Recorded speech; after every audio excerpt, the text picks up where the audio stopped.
ओम नमो भगवते वासुदेवाय नमः। श्री गीता जी का पहला अध्याय।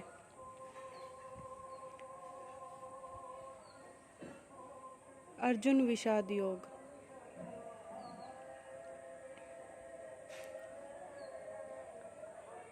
इस कथा को सुनने वाले सभी प्रभु गलती माफ करें। मेरी मम्मी के चले जाने से मैं पढ़ नहीं पाई थी, बीच में ही छोड़ दी थी। भगवान कृष्ण की हमेशा सब पर कृपा बनी रहे। अर्जुन विषाद योग।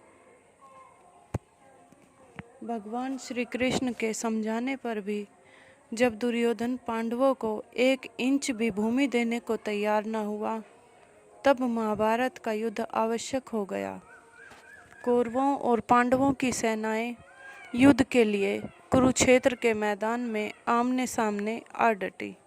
उस समय दुर्योधन के पिता महाराज धृतराष्ट्र के मन में युद्ध देखने की इच्छा जागृत हुई, तो उन्होंने महर्षि वेदव्यास से कहा, ऋषिवर, मैं युद्ध भूमि में जाकर युद्ध का कौतुक देखना चाहता हूँ। इस पर महर्षि वेदव्यास ने महाराज धृतराष्ट्र को नम्रतापूर्वक समझाते हुए कहा,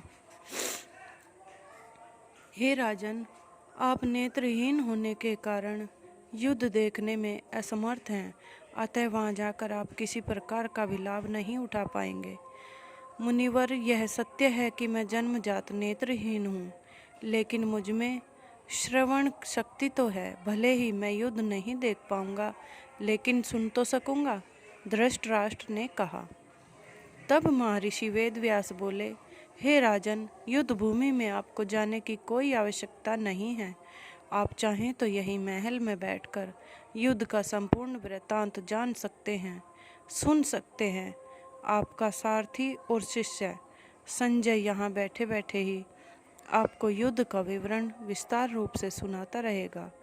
महर्षि वेदव्यास के यह शब्द सुनकर संजय विस्मित होकर उनके सम्मुख जाकर श्रद्धा से नतमस्तक होता हुआ निवेदन करने लगा, हे मुनिवर, यह कैसे संभव है? महाभारत का युद्ध तो कुरुक्षेत्र में होगा, जबकि मैं हस्तिनापुर में महाराज की सेवा में रहूँगा।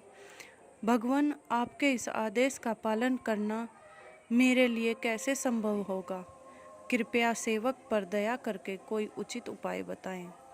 संजय के बार बार अनुनय विनय करने पर वेदव्यास बोले, वत्स, तुम चिंतित मत हो, मैं तुम्हें दिव्य दृष्टि प्रदान करता हूँ। मेरी कृपा और अपनी दिव्य दृष्टि के प्रभाव से तुम हस्तिनापुर में बैठे बैठे ही कुरुक्षेत्र का संपूर्ण युद्ध देख सकोगे और महाराज के समक्ष विस्तार से उसका वर्णन भी कर सकोगे। महर्षि वेदव्यास के वरदान से